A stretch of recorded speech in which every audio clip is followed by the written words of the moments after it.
Pessoal, hoje nós falaremos sobre a tomada de consciência do espaço corporal. Como eu já abordei na aula anterior, situar objetos no espaço e nos orientarmos em relação a eles são coisas comuns do nosso dia a dia. Só que para a criança, ela tem que aprender e desenvolver as noções espaciais, tá? No segundo slide nosso, eu coloquei que a exploração do espaço ocorre a partir do nascimento, nas experiências do entorno. A gente já discutiu isso na aula anterior. Falei para vocês que toda a noção espacial e até temporal também que a criança desenvolve, ou que a criança adquire, ela é decorrente de todas as experiências, de todas as vivências que a criança tem com o espaço, com o entorno. Até porque a gente segue uma concepção interacionista, que é por meio das interações com os objetos, com os seres que a rodeiam, né, com esse mundo físico que a cerceia, que a criança se desenvolve, que a criança, então, constrói o seu conhecimento de mundo. Coloquei no slide alguns exemplos, como, por exemplo, ao ser tocada, segurada no colo, ao sugar o leite, se inicia o processo de aprendizagem do espaço. Na cabecinha da criança são guardadas, né, a memória ali de referencial de lado, das partes do corpo que serão a base das referências espaciais. Na conscientização do espaço ocupado pelo corpo, há dois aspectos essenciais, o esquema corporal e a lateralidade. Pois bem, a criança, ela, aos poucos, ela vai adquirindo uma noção, ela vai adquirindo uma percepção do seu próprio corpo, da sua imagem corporal, que a gente chama também de esquema corporal. Como assim, professor? Aos poucos, a criança vai adquirindo, vai aprendendo que o seu corpo ocupa um lugar no espaço, que o seu corpo, ele também serve de referência, né? E ele é constituído por partes. A gente fala também de segmentação corporal. Isso é muito comum em um desenho. Quando você pede para uma criança... eu tô com uma folha aqui.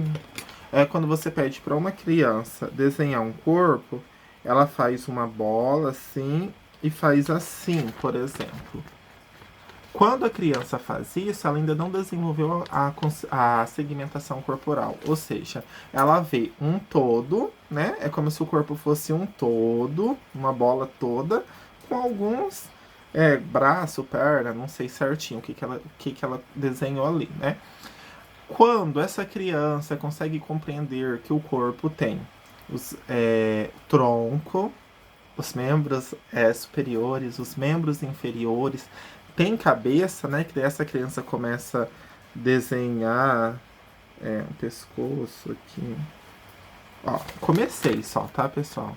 E eu sou péssimo desenhando. Mas então, tem o pescoço, tem a cabeça, o pescoço, o tronco, ainda ficou tortíssimo aqui meu tronco, meu Deus.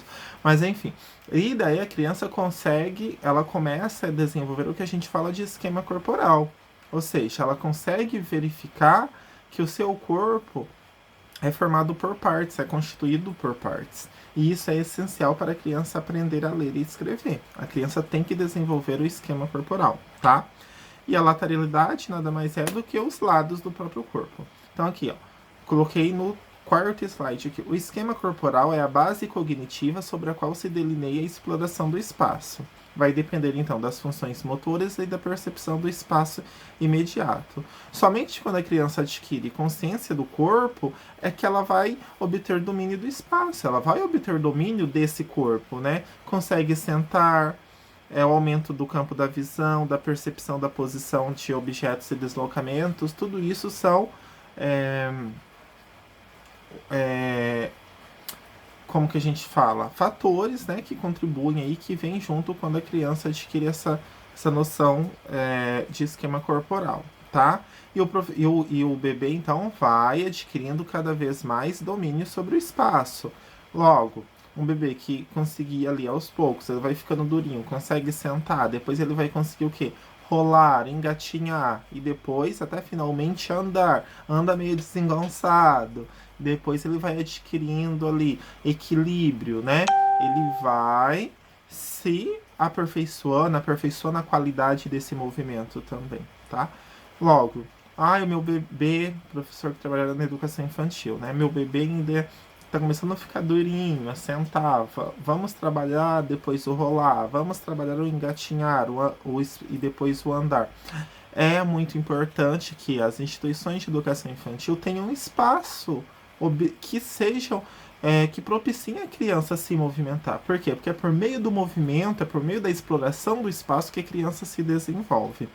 Por isso a gente fala sobre o espaço nas salas de aula. A gente vê muitos CMEs lotados, que as crianças não conseguem se movimentar direito. E a gente vê pior ainda, né?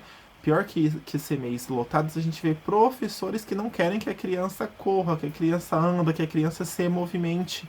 É por meio do movimento, é por meio da exploração aí que a criança se desenvolve, tá bom? Coloquei aqui as interações com o mundo na educação infantil, a importância das experiências e das vivências, beleza, lá, lá, lá. Agora deixa eu pular aqui sobre a lateralização, tá? Que é um aspecto importante na organização espacial da criança. A lateralização, ela nada mais é do que o predomínio de um lado do corpo, que é a base do espaço percebido. A lateralização, ela se refere então ao predomínio de um lado do corpo. Já vi muito na educação infantil. O professor deu para a criança riscar, a criança tá com essa mão, né, que é a mão esquerda, desenhando lá, o professor vai e tira da mão da criança e passa para outra. A lateralização, é um processo que se constrói, tá? A gente jamais deve fazer isso com uma criança. Ou a criança está comendo com a mão esquerda, o professor vai lá na educação infantil e dá com a dá a colher para na mão direita da criança.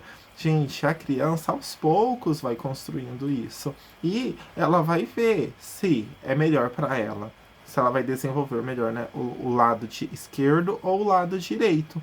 E isso não adianta a gente interferir, porque é uma coisa da criança, é predomínio do lado do cérebro, tá?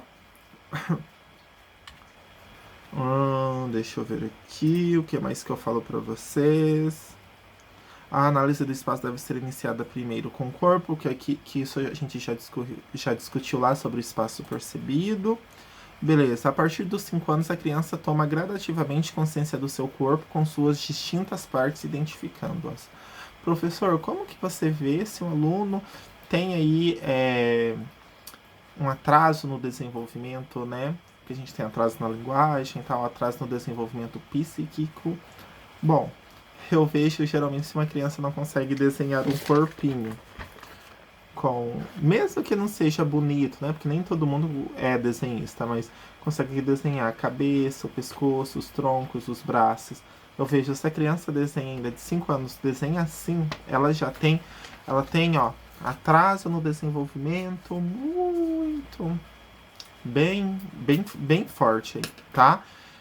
Por quê? Porque a partir dos 5 anos a criança tem que ter desenvolvido aí o seu corpo, a consciência do seu corpo, tá? O seu corpo. A criança tem que ter desenvolvido aí que o seu corpo é formado por partes.